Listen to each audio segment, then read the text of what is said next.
Tea coffee.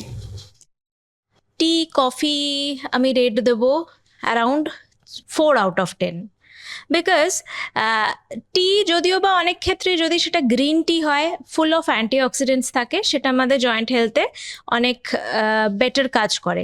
কিন্তু অনেক ক্ষেত্রে ওভার কনজাম্পশন অফ কফি হলে আমাদের ক্যালসিয়াম অ্যাবজর্পশন বডিতে কমিয়ে দিতে পারে, তো এটা রেটিং একটু কমের দিকেই থাকবে। Milkshake.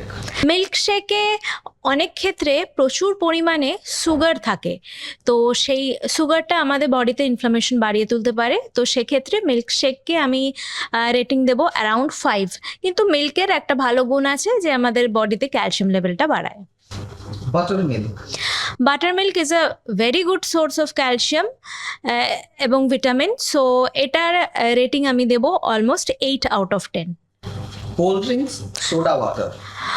Cold drinks, soda water is full of sugar, তো সেক্ষেত্রে আমাদের বডিতে ইনফ্লামেশন বাড়িয়ে তুলতে পারে খুব বেশি মিষ্টি হলে, তো এটার রেটিং আসবে 2/10। Packed juices. প্যাকড জুসেসের ক্ষেত্রেও রেটিংটা একটু কমের দিকে থাকবে, অ্যারাউন্ড 4/10। প্যাকড জুসে অনেক বেশি পরিমাণে সুগার থাকে, সেটা আমাদের বডির ইনফ্লামেশন বাড়ায় এবং জয়েন্ট হেলথ ডিটোরিয়েট করে, ইনফ্লামেশন বাড়াতে পারে।